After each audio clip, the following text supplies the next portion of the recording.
Hello friends, मेरा नाम है नीलू वर्मा। एक बार फिर से स्वागत है आप सभी का एमजेटी एजुकेशन में।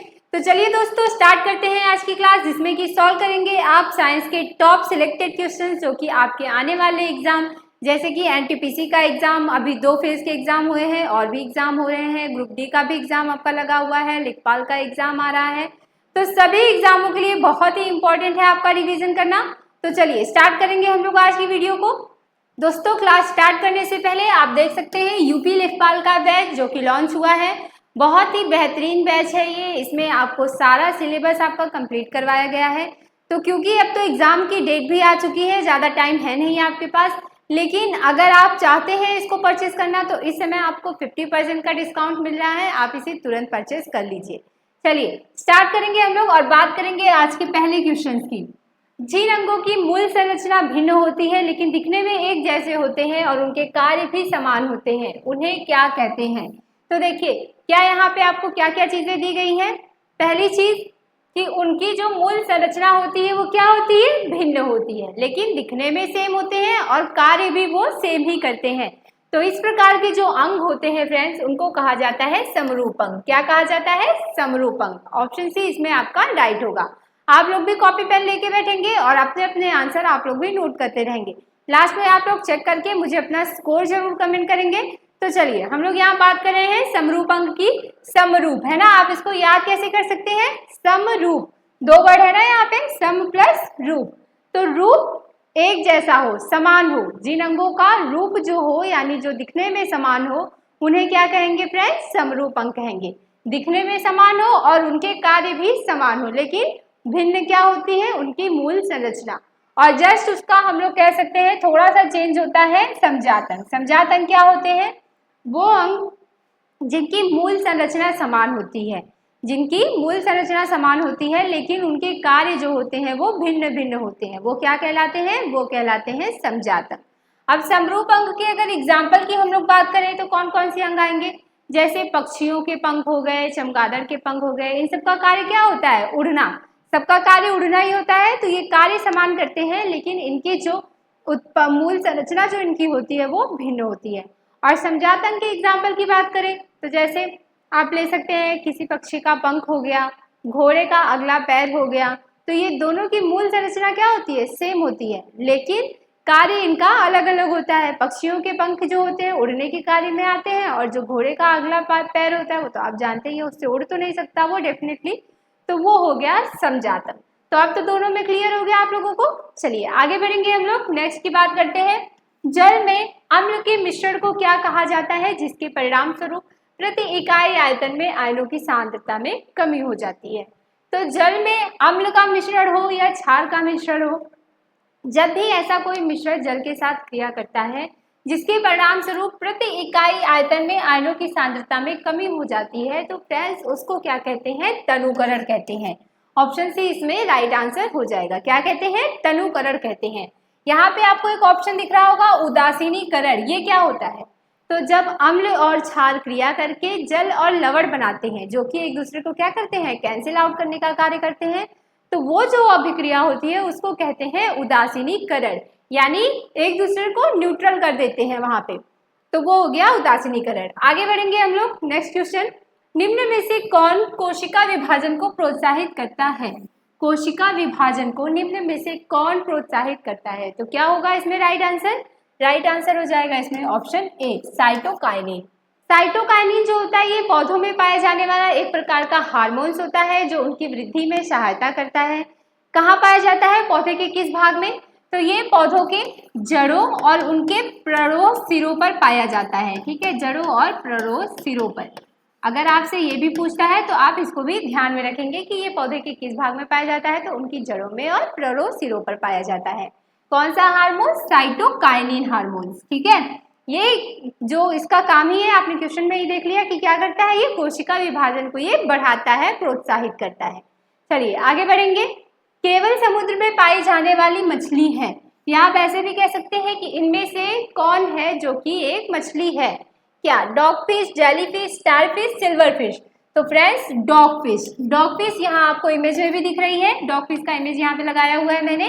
तो ये जो है ये मछली की एक जाति होती है और कहाँ पाई जाती है? समुद्र में पाई जाती है। बाकी आप जो देख रहे हैं इनके नाम में तो फिश लगा है, लेकिन ये रियल में फिश होती नहीं है, ठीक है। वास्तविक मछली क्या है यहाँ पे? डॉग फिश है। इस तरीके से भी क्वेश्चन आ सकता है आपको कि बताइए इनमें से कौन जो है एक मछली है या मछली की जाति की है, तो आप क्या बताएंगे? Dog fish. क्लियर है सबको? चलिए आगे बढ़ेंगे हम लोग, नेक्स्ट देखते हैं। क्वेश्चन है निम्नलिखित में से कौन सा कथन सत्य है? तो कथन अगर यहाँ हम लोग देखें, कार्बन डाइऑक्साइड फेफड़ों में से रक्त में प्रवाहित होती है और ऑक्सीजन रक्त से फेफड़ों में प्रवाहित होती है, तो ये तो रॉन्ग कथन दिया है। सेकेंड पे हम लोग आते हैं, ऑक्सीजन फेफड़ों में से रक्त में प्रवाहित होती है और कार्बन डाइऑक्साइड रक्त से फेफड़ों में प्रवाहित होती है, तो ऑप्शन बी आपका करेक्ट है ना। जो रक्त होते हैं, आरबीसी जो होता है वो ऑक्सीजन को हमारी पूरी बॉडी में पहुंचाने का कार्य करता है, तो फेफड़ों से ऑक्सीजन निकल करके ब्लड में जाती है और वहां से जो ब्लड होता है वो पूरी बॉडी में ऑक्सीजन को पहुंचाने का कार्य करता है, तो ऑप्शन बी यहाँ पे हो जाएगा राइट आंसर। आगे बढ़ेंगे, जब लोहे की फाइलिंग में हाइड्रोक्लोरिक अम्ल मिलाया जाता है तब क्या होता है? तो जब लोहे की फाइल में हाइड्रोक्लोरिक अम्ल मिलाया जाता है, HCl है ना, जब HCl को मिलाया जाता है तो क्या होता है? हाइड्रोजन गैस और लौह क्लोराइड तैयार होता है। क्या तैयार होता है? हाइड्रोजन गैस और लौह क्लोराइड। क्वेश्चन है 8 ओम प्रतिरोध के तार की लंबाई को दोगुना कर दिया जाता है, तार के नए प्रतिरोध की गणना कीजिए। न्यूमेरिकल आ गया है। अगर आप न्यूमेरिकल पे भी वीडियो चाहते हैं तो आप लोग मुझे कमेंट करिएगा, आप लोगों के लिए न्यूमेरिकल पर भी वीडियो दे दी जाएगी, ठीक है। तो चलो हम लोग आते हैं अपने क्वेश्चन पे। 8 ओम प्रतिरोध कितना है? प्रतिरोध का मान दिया है 8 ओम और कितनी गुना लंबाई बढ़ाई जा रही है? 2 गुना। तो फॉर्मूला होता है नया प्रतिरोध का R dash is equal to N square into R, ठीक है। R जो है ये पुराना वाला प्रतिरोध है, N स्क्वायर कितने गुना बढ़ाया जा रहा है और R डैश जो कि नए प्रतिरोध का मान यहाँ पे आपको पूछा जा रहा है, तो 2 गुना बढ़ाया जा रहा है। N की जगह आप रख देंगे 2 इंटू R कितना दिया है यहाँ पे? 8 ओम दिया है, चलो 8 रख देते हैं। ये हो जाएगा 2 दूनी 4 गुणे 8, 8 चौक को कितना होता है फ्रेंड्स? 32। तो आंसर क्या हो जाएगा? 32 ओम। कितना हो जाएगा नया प्रतिरोध? 32 ओम। तो यहाँ आपका ऑप्शन भी करेक्ट हो जाएगा। सबको समझ में आ रहा है ना? कुछ नहीं, बस आपको क्या करना है? फॉर्मूला याद रखना है। जब भी इस टाइप का क्वेश्चन आता है आप इसी फॉर्मूले पे लगा दीजिए, आपका आंसर बड़े आराम से आ जाएगा। चलिए, डॉट डॉट डॉट में तंतुबंध नहीं होते हैं। तंतुबंध मतलब फिलामेंट्स। फिलामेंट्स किसमें नहीं होते हैं? तो क्या होगा राइट आंसर? रक्त, ब्लड, है ना। ब्लड कौन सा ऊतक होता है? संयोजी ऊतक होता है, इसमें फिलामेंट्स नहीं पाए जाते। अगर आपसे पूछा जाए टाइप्स कितने होते हैं तो फ्रेंड्स ये 3 होते हैं। कौन कौन से? एक होता है RBC, दूसरा होता है WBC और तीसरा होता है प्लेटलेट्स। इन सबके अलग अलग काम होते हैं। RBC का काम क्या होता है? पूरी बॉडी में ऑक्सीजन का प्रवाह करना, ऑक्सीजन के फ्लो को पूरे हर जगह पहुंचाना। WBC हमारी बॉडी की रोग प्रतिरोधक क्षमता को बढ़ाता है और प्लेटलेट्स क्या करता है?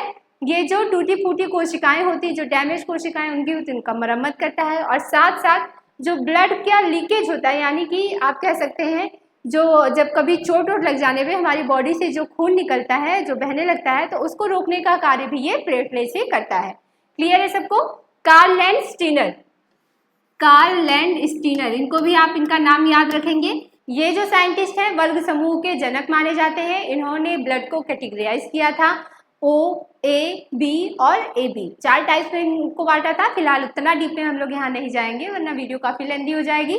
चलिए आगे बढ़ेंगे। बेसिकली आप लोग उनका नाम याद रखेंगे, कार्ल लैंड स्टीनर। आगे देखते हैं नेक्स्ट क्या है। निम्नलिखित में से कौन सी धातु को तेल में रखना आवश्यक होता है? तो किस धातु को तेल में रखा जाता है? फ्रेंड्स यहाँ ऑप्शन आप देखेंगे तो इसमें हो जाएगा पोटेशियम। पोटेशियम को तेल में रखा जाता है, क्यों? क्योंकि ये बहुत ही अभिक्रियाशील धातु होती है और ये वायु से भी अभिक्रिया कर लेती है, तो इसलिए इसको वायु में, मतलब आप कहीं भी अगर खुली प्लेस में रखेंगे तो उसको वहां पे हवा तो मिलेगी ही, ये हवा से भी अभिक्रिया कर लेती है, तो इसीलिए इसको तेल में रखा जाता है जिससे ये किसी से अभिक्रिया ना कर पाए, ठीक है। और एक यहाँ से क्वेश्चन बनता है कि ये पोटेशियम जो होती है इतनी मुलायम धातु होती है कि इसको चाकू से भी काटा जा सकता है। क्लियर है सबको? चलो आगे बढ़ेंगे। अगला क्वेश्चन है, समुद्र तल पर पर्यावरणीय दाब डॉट डॉट एटीएम होता है। तो समुद्र तल पर जो पर्यावरण दाब होता है फ्रेंड्स वो होता है 1 एटीएम, ठीक है। ऑप्शन डी इसमें करेक्ट हो जाएगा। वायुमंडलीय दाब को किससे मापा जाता है? कई बार एग्जाम में ये क्वेश्चन भी पूछा गया है। तो फ्रेंड्स किससे नापते हैं? वायुमंडलीय दाब को मापा जाता है बैरोमीटर से। जैसे जैसे सतह से ऊपर जाते हैं, यानी पहाड़ों और उनसे भी ऊपर जब जैसे जैसे जाते हैं, तो जो वायुमंडलीय दाब होता है वो क्या होता है, उसका मान कम होता चला जाता है, वो कम होता जाता है। क्लियर है सबको? चलिए आगे देखेंगे, अगला क्वेश्चन क्या है। निम्नलिखित में से किसमें उत्तल दर्पण का उपयोग किया जाता है? तो उत्तल दर्पण का उपयोग किसमें किया जाता है? सबसे पहले तो आप ये जानिए कि उत्तल दर्पण में जो प्रतिबिंब होता है वो कैसा बनता है, तो वास्तविक और वस्तु से छोटा बनता है। ठीक है, बनता है रियल इमेज ही, लेकिन जो वस्तु होती है उससे छोटा बनता है। तो यहाँ पे सेविंग मिरर, डेंटिस्ट का मिरर, वाहन की हेडलाइट, रियर व्यू मिरर। तो ऑप्शन डी इसमें राइट हो जाएगा, रियर व्यू मिरर। इसको आप साइड मिरर भी कह सकते हैं, गाड़ियों के जो बगल में लगा रहता है ना, पीछे से आने वाली गाड़ियों को देखने के लिए, तो उसे ही कहा जाता है रियर व्यू मिरर। उसमें यूज किया जाता है उत्तल दर्पण का, क्योंकि पीछे इतने बड़े बड़े वाहन होते हैं, हमारा दर्पण तो इतना छोटा सा होता है, तो बड़ी आकार को छोटे में करके वो दिखाता है, इसलिए उत्तल दर्पण का यूज किया जाता है। बाकी सेविंग मिरर, डेंटिस्ट का मिरर, वाहन की हेडलाइट, इन सब में किस दर्पण का यूज किया जाता है? अवतल दर्पण का। क्लियर है सबको? चलिए, ब्लैक एंड व्हाइट फोटोग्राफी में निम्नलिखित धातुओं में से किस धातु यौगिक का उपयोग किया जाता है? तो किस धातुओं के यौगिक का उपयोग किया जाता है फ्रेंड्स? इसमें राइट आंसर हो जाएगा Ag। Ag का यूज किया जाता है। इसके दो यौगिक होते हैं, सिल्वर क्लोराइड और सिल्वर ब्रोमाइड। ठीक है, सिल्वर क्लोराइड और सिल्वर ब्रोमाइड, तो इन्हीं दोनों का यूज किया जाता है। यहाँ पे लिख देते हैं सिल्वर क्लोराइड एंड सेकेंड जो होता है वो होता है सिल्वर ब्रोमाइड। तो इन दोनों यौगिकों का यूज किया जाता है किसमें? ब्लैक एंड व्हाइट फोटोग्राफी में। क्लियर? चलो आगे देखेंगे। सामान्य रूप से एक उदासीनीकरण अभिक्रिया को किस रूप में लिखा जा सकता है? तो मैं तो ये आपको पहले ही बता चुकी हूँ, उदासीनीकरण की जो अभिक्रिया होती है उसमें क्या होता है, अम्ल और क्षार क्रिया करके क्या बनाते हैं? जल और लवण। अम्ल और क्षार आपस में क्रिया करते हैं और क्या बनाते हैं? जल और लवण। तो ऑप्शन हम देखेंगे तो बी वाले ऑप्शन में आपको मिलेगा, अम्ल प्लस क्षार अभिक्रिया होने के बाद लवण प्लस जल, ये दोनों एक दूसरे को क्या कर देते हैं? न्यूट्रल कर देते हैं। इसीलिए ये जो अभिक्रिया है उदासीनीकरण, न्यूट्रलाइजेशन रिएक्शन कहलाती है। क्लियर है? क्वेश्चन है, अल्केन का सामान्य सूत्र है। तो अल्केन का सामान्य सूत्र बताना है, तो राइट आंसर हो जाएगा इसमें ऑप्शन बी, CnH2n+2। देखिए, जो हाइड्रोकार्बन यौगिक होते हैं, आप लोग यहाँ पे थोड़ा सा जान लीजिए इसके बारे में। हाइड्रोकार्बन यौगिक, तो ये जो होते हैं हाइड्रोजन और कार्बन से मिलकर बनते हैं, नाम से ही आपको पता चल रहा है। 3 प्रकार के होते हैं, कौन कौन से? संतृप्त, असंतृप्त और एरोमेटिक। ठीक है, सैचुरेटेड, दूसरा होता है अनसैचुरेटेड, और तीसरा होता है एरोमेटिक कंपाउंड। अब देखिए, जो सैचुरेटेड होते हैं, संतृप्त हाइड्रोकार्बन यौगिक होते हैं, इसमें होता है सिंगल बॉन्ड, इनके जो एलिमेंट होते हैं उनके बीच सिंगल बॉन्ड बनता है। अनसैचुरेटेड में डबल बॉन्ड और ट्रिपल बॉन्ड, इसके अंदर दोनों पाए जाते हैं, डबल भी और ट्रिपल भी, डबल एंड ट्रिपल बॉन्ड। अब ये जो सिंगल बॉन्ड वाले एलिमेंट होते हैं यानी कि सैचुरेटेड यौगिक, इसमें जो भी यौगिक बनते हैं उनको क्या कहा जाता है? एल्केन, एल्केन या अल्केन। ठीक है, एल्केन। डबल बॉन्ड वाले जो यौगिक होते हैं इनको कहा जाता है एल्कीन, और ट्रिपल बॉन्ड वाले को कहा जाता है एल्काइन। इनका सूत्र क्या होता है?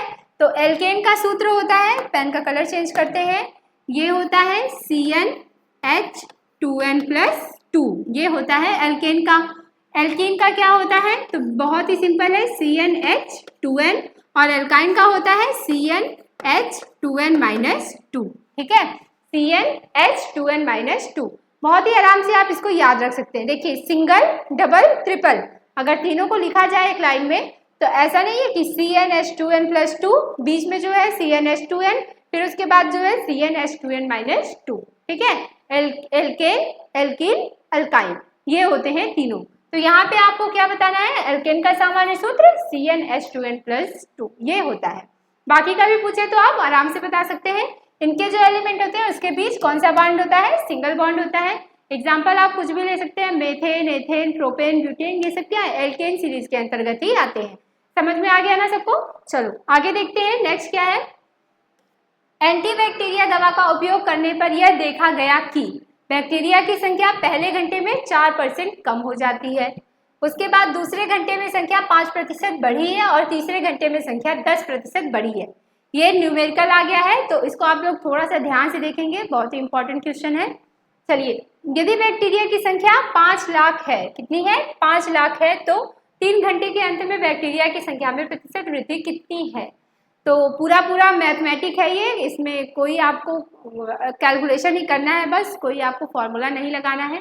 तो देखिए क्या कह रहा है कि बैक्टीरिया की संख्या पहले घंटे में 4% कम होती है, 5 लाख ये हो गया।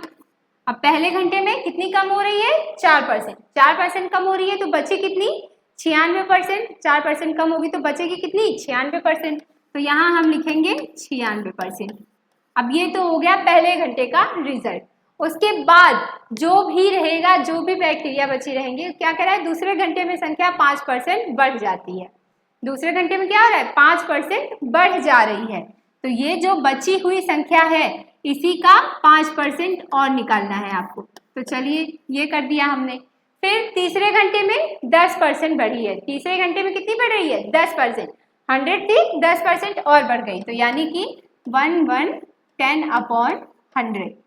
ठीक है, इतना समझ में आया सबको? अब कुछ नहीं, बस आपको खाली इसको कैलकुलेट कर देना है। चलिए देखिए, 1 0 2 0 3 0 4 0, यहाँ से आप कट करिए, ये हो गए 4 0, यहाँ पे 1 0 आप इससे कट करेंगे और 1 0 को आप इससे कट कर देंगे। ठीक है, अब आपको कुछ नहीं करना है, आप मल्टीप्लाई कर दीजिए, 5 गुणे 96 गुणे 105 गुणे 11। तो ये जो नंबर है ये 3 घंटे बाद बचे हुए बैक्टीरिया के नंबर है, 3 घंटे बाद इतने बैक्टीरिया बचेंगे। तो जब आप इसका मल्टीप्लाई करेंगे तो ये कितना हो जाएगा, 5,54,400। इसको मल्टीप्लाई आप लोग करके देख लेंगे, 5,54,400। पहले कितने थे, 5 लाख थे, तो बढ़ी हुई हमको प्रतिशत निकालना है, बढ़ी हुई बैक्टीरिया की संख्या में प्रतिशत वृद्धि। तो कितने बढ़ गए, 5 लाख थे, 5,54,400 हो गए, तो यानी बढ़े कितने, 54,400, है ना। अब इसका प्रतिशत वृद्धि निकालना है, तो गुणे 100 बटे 5 लाख कर दीजिए। चलिए अब इसको हम लोग सॉल्व कर लेंगे, 2 0 से 2 0, ये 2 0 से ये 0। अब 5,544 में 50 से आपको भाग करना है, कितने में, 50 से भाग करेंगे तो ये हो जाएगा 2 दूनी 4, 2 सते 14, 2 दूनी 4 और ये हो गया 25। 272 बटे 25 इक्वल टू कितना हो जाएगा, ये 10.88%, 10.88% ये हो जाएगा आपका आंसर। ऑप्शन बी हो जाएगा इसमें राइट। थोड़ा सा लेंदी हो गया है ये, पर कोई नहीं, आपको बस कैलकुलेशन पर ध्यान देना है, अगर कैलकुलेशन सही है तो आंसर सही आ जाएगा। अगला है, यदि एक बंदूक से गोली चलाई जाती है और बंदूक पीछे की ओर आती है तो बंदूक की गतिज ऊर्जा क्या होगी। जब बंदूक से गोली चलाई जा रही है और बंदूक जो है वो पीछे की तरफ आ रही है तो गतिज ऊर्जा क्या हो जाएगी, बंदूक की गोली से बराबर, गोली के बराबर होगी उसकी गतिज ऊर्जा, क्योंकि यहाँ पे न्यूटन का थर्ड लॉ काम कर रहा है, प्रत्येक क्रिया की बराबर और विपरीत दिशा में प्रतिक्रिया होती है। तो यहाँ पे आपका ऑप्शन भी करेक्ट हो जाएगा। किस नियम के अकॉर्डिंग, तो ये हो जाएगा न्यूटन थर्ड लॉ। ठीक है, इसको भी आप याद रखेंगे, न्यूटन थर्ड लॉ। चलिए आगे बढ़ेंगे। प्रत्येक न्यूरॉन एक साइटोन से निर्मित होता है जिसमें से कई छोटी छोटी शाखाएं निकली होती है जिन्हें कहा जाता है। तो न्यूरॉन्स, हमारे मस्तिष्क में न्यूरॉन पाए जाते हैं, है ना, न्यूरॉन्स होते हैं जो कि लगभग 10K के बराबर होते हैं, पूरी बॉडी को वही कंट्रोल करते हैं जो न्यूरॉन्स होते हैं हमारे माइंड में। तो न्यूरॉन्स से जो पतली पतली शाखाएं छोटी छोटी निकली होती है उन्हें फ्रेंड्स कहा जाता है दुमिकाएं रीड्स। क्या कहा जाता है, उन्हें कहा जाता है रीड्स। तो ऑप्शन ए हो जाएगा इसमें राइट आंसर। परागकण डॉट डॉट के द्वारा उत्पन्न किए जाते हैं। परागकण किसके द्वारा उत्पन्न किए जाते हैं, पराग कोश के द्वारा। किसके द्वारा, पराग कोश के द्वारा। ऑप्शन ए इसमें राइट आंसर हो जाएगा। अगला देखेंगे, किस प्रकार का ऊतक नारियल का भूसी बनाता है। तो किस प्रकार का ऊतक नारियल का भूसी बनाता है, पिछली क्लास में भी मैंने आपको ऊतकों के बारे में बताया था। तो देखिए ऊतक जो होते हैं, सबसे पहले तो सेल और ग्रुप ऑफ सेल होते हैं, है ना, कोशिकाओं के समूह को ऊतक कहा जाता है। 2 प्रकार के होते हैं, जंतु ऊतक और वनस्पति ऊतक या पादप ऊतक। तो जंतुओं में जो ऊतक पाए जाते हैं उनको जंतु ऊतक कहते हैं और जो पादपों में पाए जाते हैं उनको पादप ऊतक कहते हैं। जंतु ऊतक के बारे में हमने पढ़ा था, वो 5 प्रकार के होते हैं। फिलहाल यहाँ हमें पादप ऊतक की हम बात कर रहे हैं। तो पादप ऊतक जो होते थे ये भी 2 प्रकार के होते थे। कौन कौन से? सरल और जटिल। सरल ऊतक जो थे ये 3 प्रकार के होते थे। कौन कौन से होते थे? तो कोलेनकाइम, स्क्लेरेनकाइम और पेरेनकाइम, 3 प्रकार के होते थे, है ना। तो जो पेरेनकाइम होता था इससे वनस्पतियों के जो पौधे होते थे उनका अधिकांश भाग इसी से बनाया जाता था। कोलेनकाइम जो होता था वो तनों का निर्माण करता था और जो पौधों के कठोर भाग होते थे यानी जो कठोर ऊतकों से बनते थे उसका स्क्लेरेनकाइमेटस द्वारा निर्माण किया जाता था। तो नारियल की भूसी, नारियल का जो ऊपर वाला हिस्सा काफी कठोर होता है ना, तो उसकी भूसी बनाने का कार्य कौन करता है? यही स्क्लेरेनकाइमेटस फाइबर या स्क्लेरेनकाइमेटस ऊतक। ठीक है, तो ऑप्शन ए हो जाएगा इसमें राइट आंसर। अगला है, निम्नलिखित में से कौन सा अनुमस्तिष्क के लिए सही नहीं है? अनुमस्तिष्क के लिए निम्नलिखित में से कौन सा सही नहीं है? यह शरीर का संतुलन बनाए रखता है, यह शरीर का संतुलन बनाए रखता है, यह पश्च मस्तिष्क का एक भाग होता है, यह बोलने, देखने, सूंघने, स्वाद लेने, सुनने, बुद्धिमत्ता इत्यादि जैसी गतिविधियों को नियंत्रित करता है, यह मस्तिष्क के बाद पश्च क्षेत्र में स्थित होता है। तो यहाँ आपको बताना कि कौन सा सेंटेंस रॉन्ग दिया गया है, किसके बारे में? अनुमस्तिष्क के बारे में। तो ऑप्शन सी इसमें राइट आंसर हो जाएगा। बोलने, देखने, सूंघने और स्वाद लेने, इन सब का कार्य किसका होता है? प्रमस्तिष्क का होता है। देखिए जो मस्तिष्क होता है, यहाँ तो जगह थोड़ी नहीं है, आप लोग ऐसे समझ लीजिए कि जो मस्तिष्क होता है इसके 3 पार्ट होते हैं, है ना। कौन कौन सा? एक होता है अग्र मस्तिष्क, दूसरा होता है मध्य मस्तिष्क और तीसरा होता है पश्च मस्तिष्क। अग्र मस्तिष्क को 2 पार्ट में डिवाइड किया गया है, एक होता है प्रमस्तिष्क और दूसरा होता है डाइएन्सीफेलॉन। पश्च मस्तिष्क जो होता है इसको भी 3 पार्ट में डिवाइड किया गया है, एक होता है मेडुला, दूसरा होता है पोन्स और तीसरा होता है अनुमस्तिष्क। तो ये समझ में आया आप लोगों को? अनुमस्तिष्क जो होता है, अनुमस्तिष्क जो होता है शरीर का संतुलन बनाए रखता है, पश्च मस्तिष्क का एक भाग होता है, ये तो अभी आपने देख ही लिया है, और मस्तिष्क के बाद पश्च क्षेत्र में स्थित होता है। तो ये सारे कार्य अनुमस्तिष्क के होते हैं, लेकिन जो हमारा प्रमस्तिष्क होता है, आगे वाला जो सर होता है, इसका कार्य होता है बोलने, देखने, सूंघने, स्वाद लेने, सुनने, बुद्धिमत्ता इत्यादि जैसी गतिविधियों को नियंत्रित करना। तो समझ में आ गया ना सभी लोगों को मस्तिष्क के बारे में, कितने पार्ट होते हैं इसके। चलिए आगे देखेंगे, नेक्स्ट क्या है? गैस स्थिरांक R का मान है, गैस स्थिरांक का मान होता है 8.31 जूल पर किलो मोल इनवर्स। ठीक है, तो ऑप्शन सी इसमें हो जाएगा राइट आंसर। कितना? 8.31। क्लियर है सबको? चलिए आगे बढ़ेंगे। महिला अंडाणु कोशिका में गुणसूत्रों की संख्या है, तो फ्रेंड्स ये कितनी होती है? महिला अंडाणु में गुणसूत्रों की टोटल संख्या होती है 23। तो ऑप्शन बी इसमें राइट आंसर हो जाएगा। जबकि पूरी जो कायिक कोशिकाएं होती है उसमें ये संख्या 46 होती है, लेकिन महिला अंडाणु में गुणसूत्रों की संख्या 23 होती है। आगे बढ़ेंगे। ब्रॉन्ज के अवयव क्या होते हैं? ब्रॉन्ज के क्या अवयव होते हैं? मिश्र धातु होता है ब्रॉन्ज, है ना। इसका यूज किया जाता है मूर्तियां बनाने में, बर्तन बनाने में, इन सभी में इसका यूज किया जाता है। तो इसके अवयव क्या क्या होते हैं?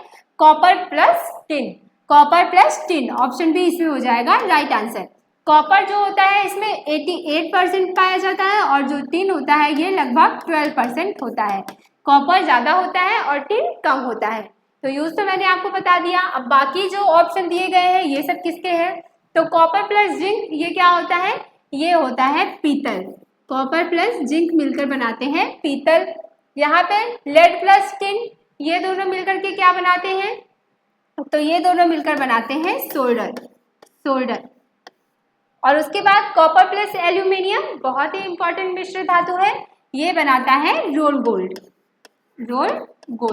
जिसकी की ज्वेलरी बनाई जाती है, आर्टिफिशियल ज्वेलरी, जो कि दिखने में हूबहू कैसी होती है? सोने जैसी। डॉट ने उत्प्रेरक के रूप में प्लैटिनम पर पहला अवलोकन किया। तो कौन से साइंटिस्ट थे जिन्होंने उत्प्रेरक के रूप में प्लैटिनम पर पहला अवलोकन किया था? वो थे डोबी रेनर थे। ठीक है, तो ऑप्शन सी इसमें राइट आंसर हो जाएगा। उत्प्रेरक क्या करता है?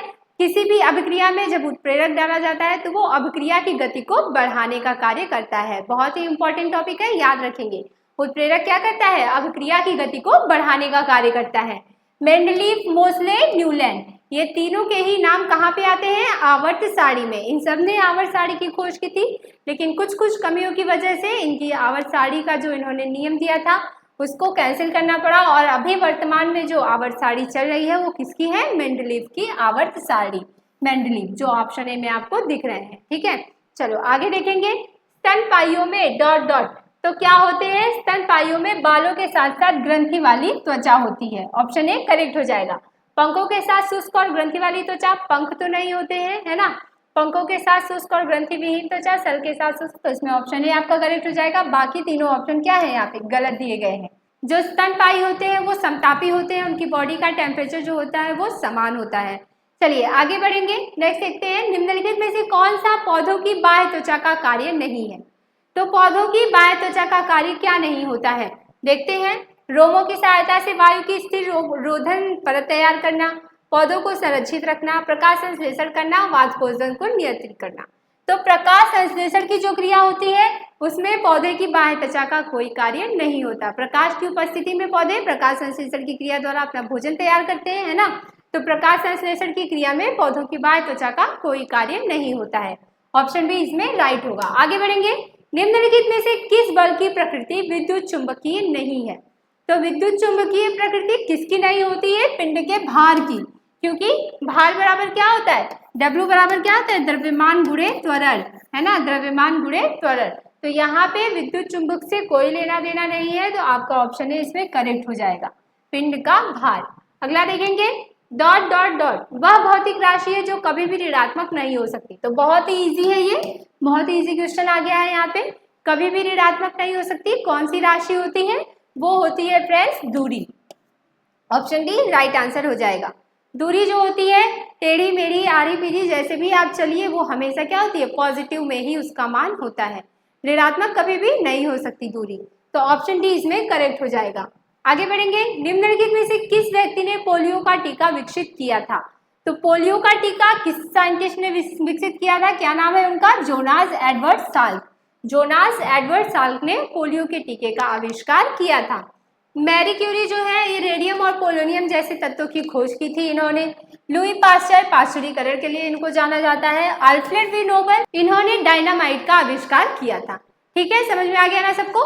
चलिए आगे बढ़ेंगे। आज का लास्ट क्वेश्चन। बिछुआ के पौधों की नोकदार पत्तियों में डॉट डॉट होने के कारण उनके चुभने पर जलन युक्त दर्द होता है। तो क्या पाया जाता है बिछुआ के पौधों में? उसमें पाया जाता है मेथोनोइक एसिड। ठीक है, ऑप्शन डी राइट आंसर हो जाएगा, मेथोनोइक एसिड। फॉर्मूला क्या होता है इसका? तो ये होता है HCOOH, मेथोनोइक एसिड का। इनकी जो पत्तियां होती हैं उस पर छोटे छोटे कांटे पाए जाते हैं जो कि चुभते हैं और मेथोनोइक एसिड निकलता है उनमें से, जिसकी वजह से जलन युक्त दर्द होता है। तो कैसी लगी आपको वीडियो? कमेंट करके जरूर बताइएगा। साथ साथ में आप लोग अपने स्कोर भी कमेंट कर दीजिएगा फ्रेंड्स। और आपको कोई भी सजेशन हो, कोई भी सुझाव अगर आप देना चाहते हैं तो आप कमेंट के थ्रू वो भी हमें बता सकते हैं। फिलहाल यहाँ पे आपको दिख रहा है आरआरबी एनटीपीसी सीबीटी 2 का वीडियो कोर्स, जिसमें कि पूरा सिलेबस के अकॉर्डिंग ही सारे जो भी आपके कंटेंट दिए गए हैं, जो भी वीडियो आपको प्रोवाइड कराई गई है, सिर्फ और सिर्फ आपके सिलेबस के अकॉर्डिंग, आपको और कोई भी इधर उधर की चीज़ें उसमें नहीं बताई जा रही हैं। आप अगर इस वीडियो कोर्स को लेते हैं, क्योंकि अभी जो एग्ज़ाम 2 फेज़ के एग्ज़ाम हुए हैं उसमें काफ़ी सारे स्टूडेंट्स ने कमेंट किया कि ये जो कोर्स था उनके लिए बहुत ही हेल्पफुल साबित हुआ है।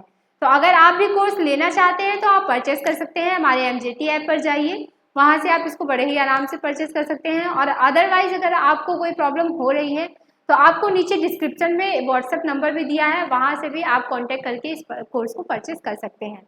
तो फ्रेंड्स आज की वीडियो में बस इतना ही। मिलते हैं आपसे बहुत ही जल्द नेक्स्ट वीडियो में। अगर आपने इसके पहले वाली वीडियो नहीं देखी है तो उसको भी देख लीजिएगा, काफ़ी अच्छी वीडियो है ये साइंस के। यहाँ जो भी क्वेश्चन करवाए जा रहे हैं आपको आपके एग्जाम्स को ध्यान में रख के करवाया जा रहा है, जिससे आपको एग्जाम में हेल्प मिल सके इन सारे क्वेश्चन से। तो पुरानी वीडियो अगर आप देखना चाहेंगे तो आप उसको जरूर देख सकते हैं, यूट्यूब पे आपको मिल जाएगी। वीडियो में लास्ट तक बने रहने के लिए आप लोगों का बहुत बहुत धन्यवाद। तो लेते हैं आज आपसे विदा, बहुत ही जल्द मिलते हैं नेक्स्ट वीडियो में। तब तक के लिए जय हिंद, वंदे मातरम।